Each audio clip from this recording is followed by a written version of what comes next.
Eu quero convidá-los para a mensagem da noite, pensarmos no texto que se encontra no livro de Gênesis, capítulo 11. É o texto da Torre de Babel.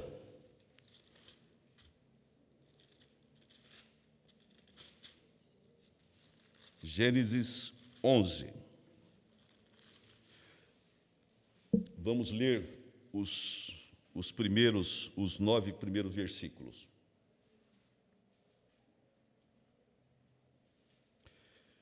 Ora, em toda a terra havia apenas uma linguagem e uma só maneira de falar. Sucedeu que, partindo eles do Oriente, deram com uma planície na terra de Sinar, e habitaram ali.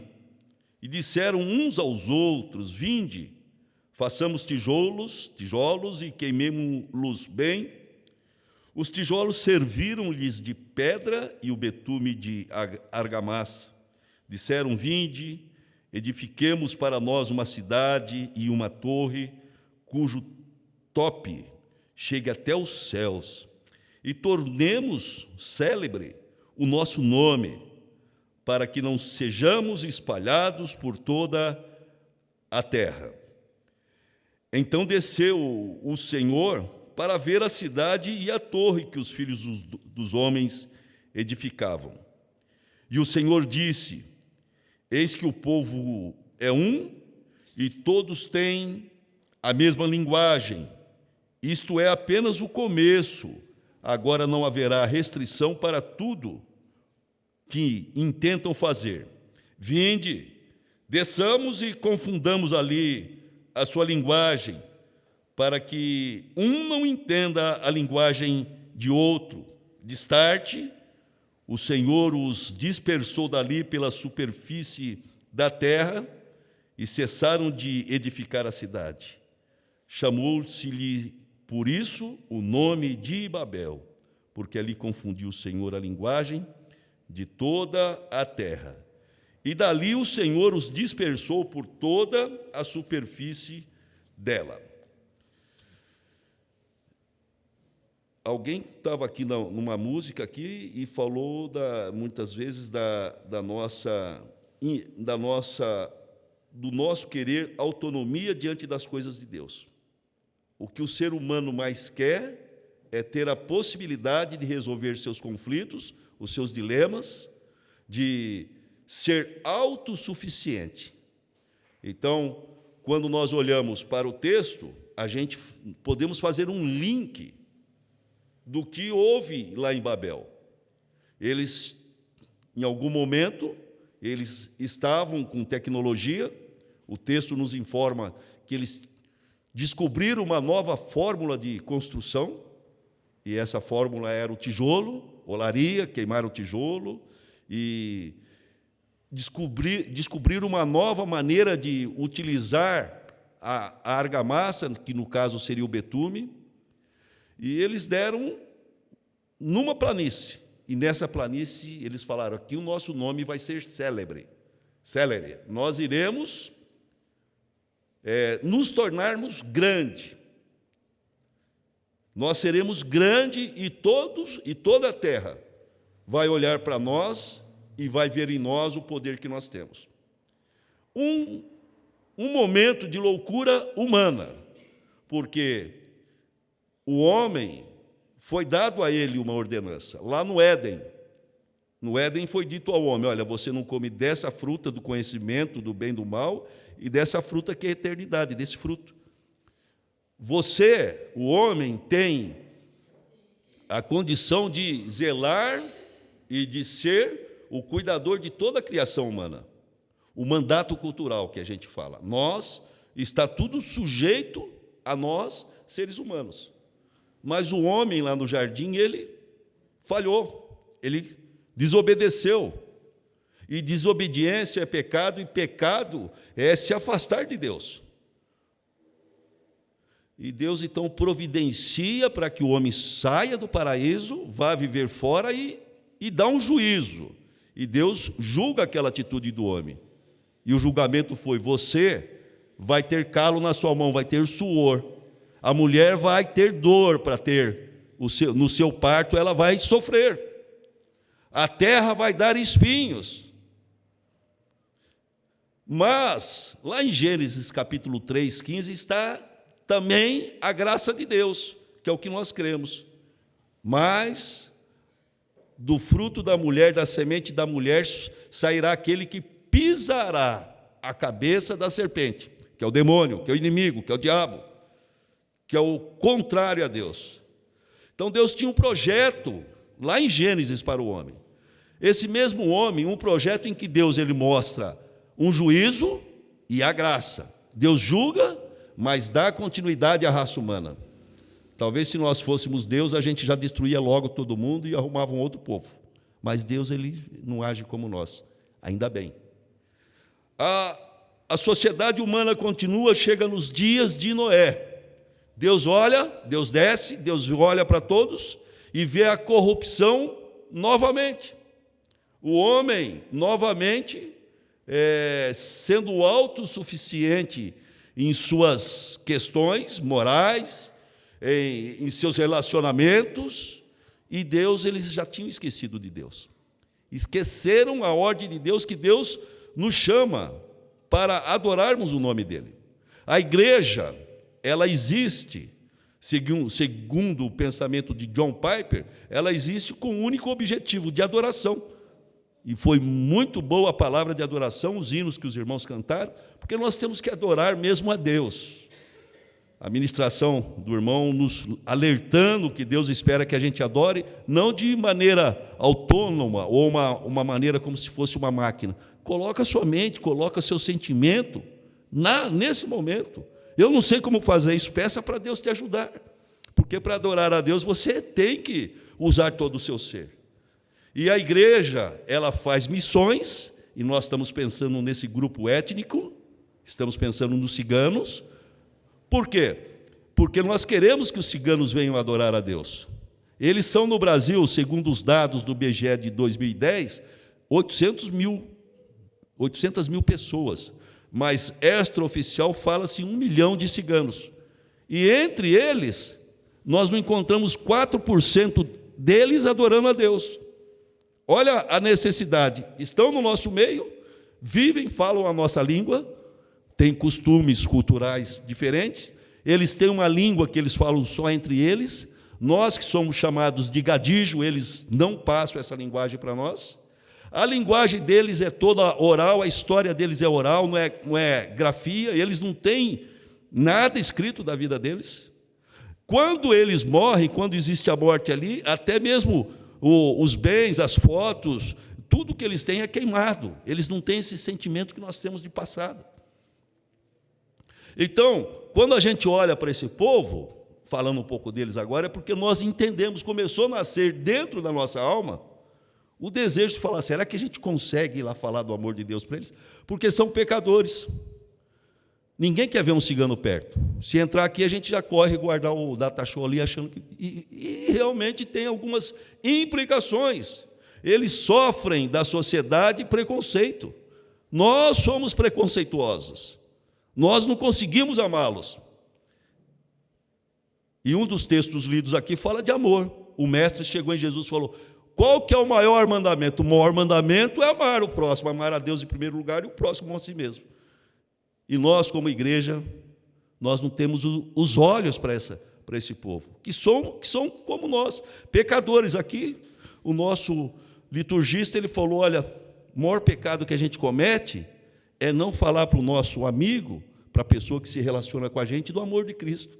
E esse pecado eu cometo todo dia. A hora que ele falou, eu tenho um pecado que eu cometo, eu falei, qual será que é? Aí ele falou, é que eu não falo do amor de Deus para todo mundo. E eu também não faço isso. É pecado. Então, Deus tem um projeto para nós que passa pela salvação em Cristo Jesus. Lá Noé, Deus, né? A figura de Deus. Deus ele chega lá e pega Noé, fala, entra na arca, faz uma arca, porque eu vou exterminar. O juízo de Deus ali novamente. Eu vou acabar com a raça humana. Só quem estiver na arca será salvo. E Noé foi achado justo. Deus justificou Noé. Não que ele não tivesse pecado, porque só Jesus que não teve pecado. Todo homem teve. Nós somos justificados na cruz de Cristo. Nós falamos da eleição na nossa igreja, falamos de predestinação, falamos de tantos textos, de aliança, tantas formas doutrinárias para a gente fechar o sentido de que nós, o que Deus faz por nós não é mérito nenhum nosso, é o amor de Deus nas nossas vidas. Nada que nós façamos pode fazer com que Deus fale, que cara legalzinho. Não, porque Deus te basta. Deus não precisa que eu olhe para Ele e o adore para Ele se satisfazer. Eu faço isso porque eu amo de uma maneira tão grande que eu não consigo ficar sem isso. E lá em Noé, então, vem o juízo de Deus e vem a graça de Deus salvando uma família. Aí chega nos dias da Torre de Babel, e novamente o ser humano está querendo ter domínio da sua vida sozinho. Vai lá, constrói uma torre, e essa torre tem a seguinte função, é chegar até os céus. E lá nos céus o homem quer falar com Deus.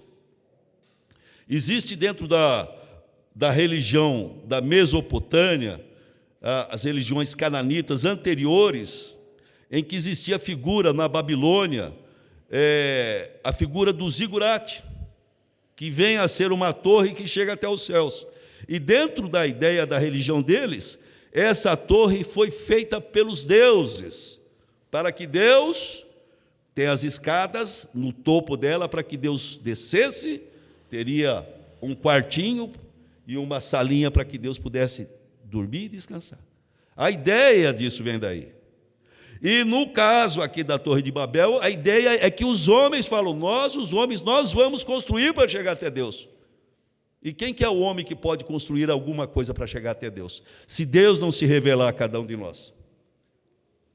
Qual que é a capacidade nossa de irmos para Deus? Nós não temos, porque nós temos algo que chama-se pecado. A semente do pecado nos leva sempre a caminhar fora de Deus. Então, o que eu gostaria de deixar é o seguinte, o juízo de Deus, Deus desce do céu com juízo. Eu falei de juízo lá no Éden, falei de juízo na Arca de Noé, e de juízo de Deus na Torre de Babel. O que estava acontecendo em Babel? Os seres humanos buscam segurança no seu reino secular. E quantos não são que eu estou com uma empresa bem montada, eu estou com tal número de funcionários, eu estou vivendo numa cidade que tem um perfil sociopolítico ou melhor, eu estou vivendo na cidade que é mais próspera do país. Quantos de nós não colocamos as nossas certezas, não colocamos a nossa segurança nestas questões? Quantos de nós não confiamos nos príncipes? E a palavra de Deus diz, não confieis nos príncipes. Quantos de nós, eu sou amigo do vereador, eu sou amigo do prefeito, eu sou amigo do deputado, nada contra, tem mais é que ser mesmo, tem mais é que orar por ele, tem mais é que ajudar a governança da nossa cidade, estamos aqui para fazer isso. Mas não colocarmos, Babel representa você colocar a sua segurança em reinos humanos. É isso que representa Babel. Babel também representa algo que aconteceu em Sodoma e Gomorra. Os irmãos conhecem bem a história. Deus, ele desce do céu novamente, é Deus, aleluia, é sempre Deus vindo até o ser humano. O dia que você converteu, Deus desceu do céu para vir até você. O Espírito Santo tocou em você, você não lembra disso, a gente esquece. Mas houve um momento de uma explosão dentro de nós, de choro, de a gente ver o tamanho do nosso pecado, da miséria humana. A gente fala, Jesus, eu quero andar contigo, eu quero ser teu, me ajuda, porque a minha família não te conhece, meus amigos não te conhecem, eu talvez perca meu emprego, talvez o meu marido não aceite, minha esposa não aceite, mas eu quero. E é nesse momento que Deus desce até nós. E Deus fala conosco, fala, eu vou te manter, você vai chegar no final da sua vida, eu vou ser contigo. vou ser contigo, não importa as circunstâncias. Lá em Sodoma e Gomorra, os homens, eles eram tão maus, a cidade era tão má, o nível de malignidade o cheiro era tão forte que chegou até as narinas de Deus. E Deus, num diálogo com Deus, o homem vai perguntar, o profeta, olha, se houver tanto número de pessoas, 50 dentro da cidade, o senhor não destrói a cidade? Não, não destruo. Olha, se lá na cidade tiver 40, desculpa eu falar de novo com o senhor, meu Deus, se tiver 45 lá, o senhor não destrói a cidade? Não, eu não destruo se tiver 45. Oh, mais uma vez eu vou falar, e se tiver tanto? O problema de Sodoma e Gomorra é que não existia um justo, um homem, por eles. Tinha a figura de Ló, que Abraão estava intercedendo por ele. Então a sociedade sempre foi mal. A sociedade é má. Hoje em dia a gente fala assim, quem está na área de ensino, os meninos é droga, os meninos é sexo, os professores sofrem. A gente fala lá, mas lá atrás não era assim. Mas tinha maldade no mundo do mesmo jeito. Lá no tempo da minha bisavó era melhor, não. As mulheres não tinham direito, mulher começou a votar faz 50 anos. Se a gente for ver a história da humanidade, em todas as épocas, em todo o tempo, vai haver maldade. Mas o que é que acontece que Deus ainda não eliminou, o juízo de Deus ainda não veio sobre esse sistema de mundo?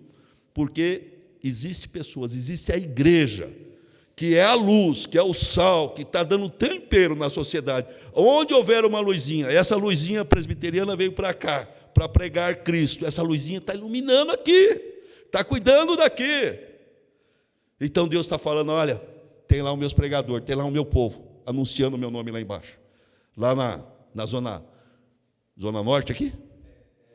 Norte. É assim que eu vejo.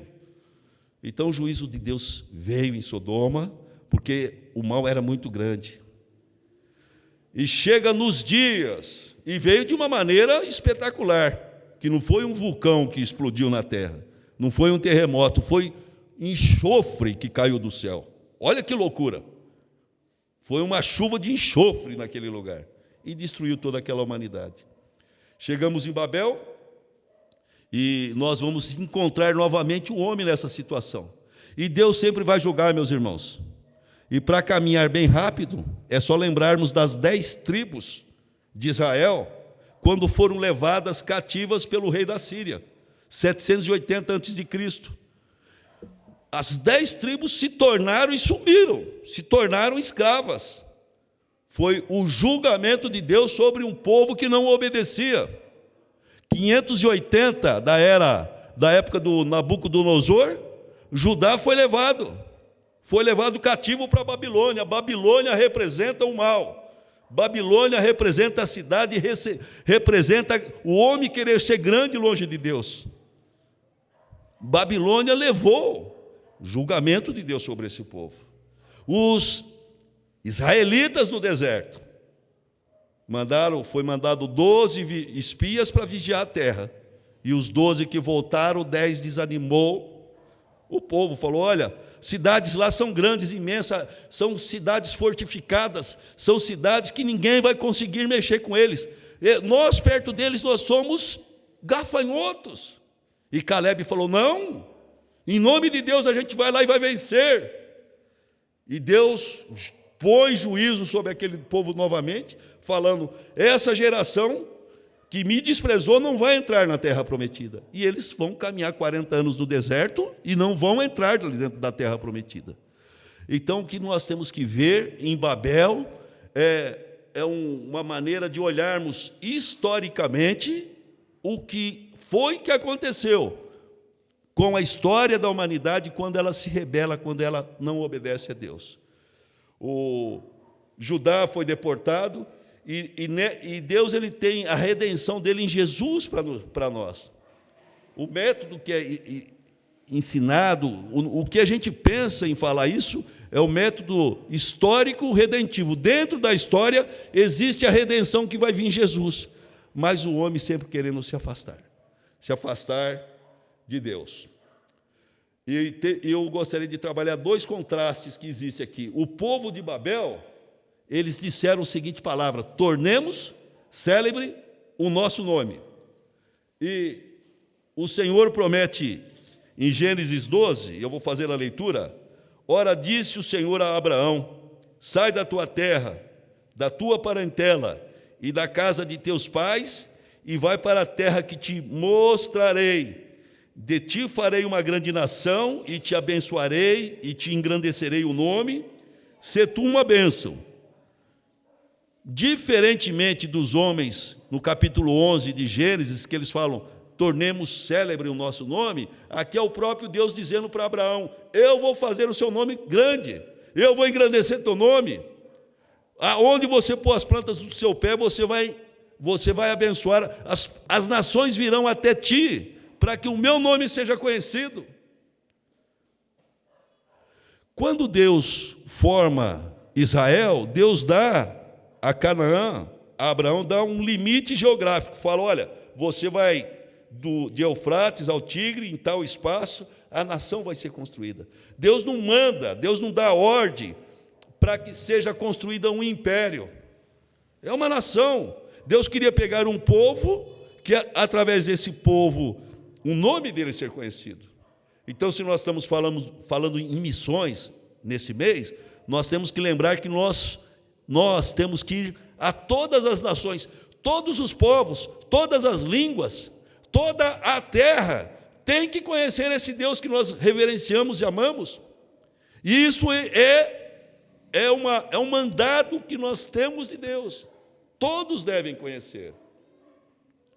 E nós encontramos, então, aqui nesse texto lido, de Abraão sendo convidado porque Deus o engrandeceria, diferente de Babel.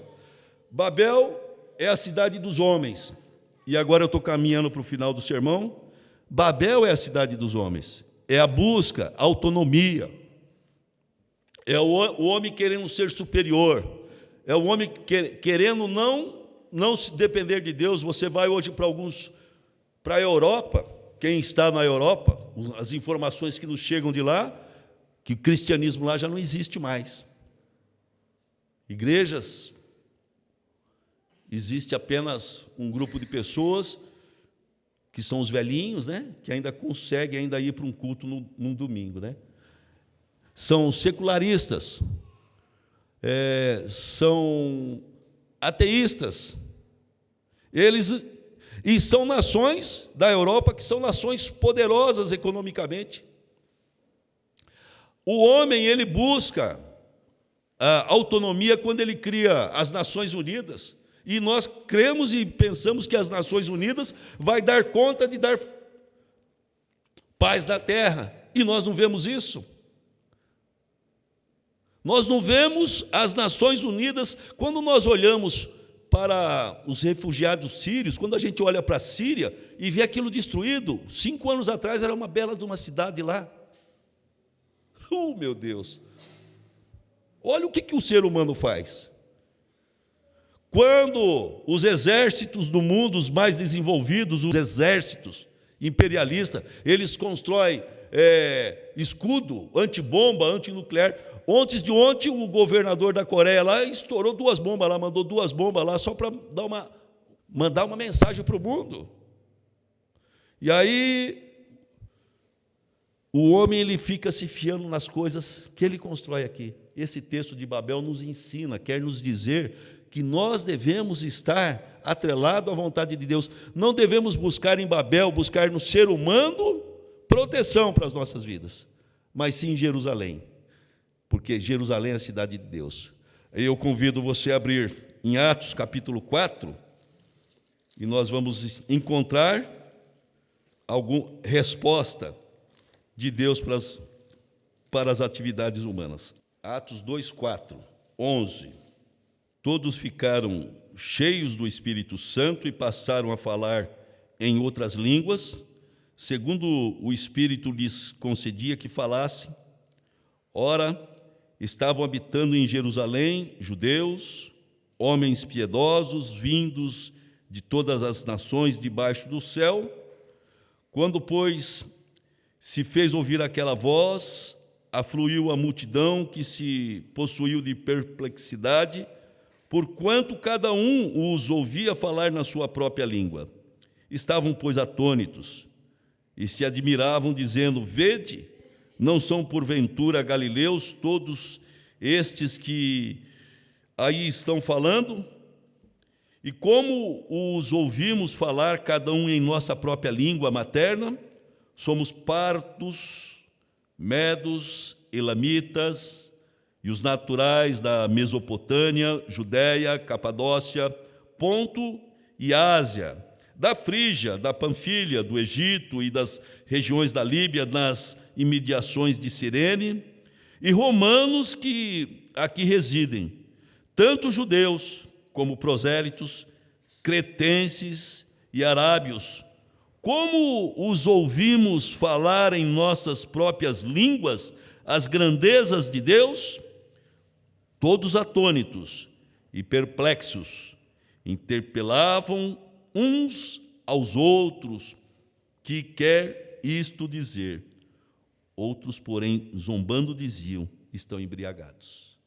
Se nós encontramos em Babel Deus descendo para confundir a língua dos homens, para que o projeto humano deles fosse desfeito e que a ordem de Deus, que era para encher a toda a terra, fosse concretizado, nós encontramos o juízo de Deus naquele momento. Nós, olhando para Atos, após o nascimento, a morte, a ressurreição e a ascensão de Jesus aos céus, nós encontramos Jesus mandando o Espírito Santo. E o Espírito Santo, então, de uma maneira totalmente diferente, fazendo com que pessoas das mais variadas localidades do planeta, das nações, ouvissem de um pregador, de um homem simples, de um pescador, ouvissem a palavra de Deus na sua própria língua. Que Deus nos abençoe de olharmos para a palavra de Deus e buscarmos na cidade de Deus, buscarmos em Jesus proteção para as nossas vidas, buscar em Jesus meios para que a grande comissão que se encontra em Mateus 28, 18, ide por todo o mundo e pregar o evangelho, nós, como igreja, a vinda dessa igreja para esse bairro é um pouco disso que Deus, na história dele, está querendo. A vinda de vocês para cá é isso daí.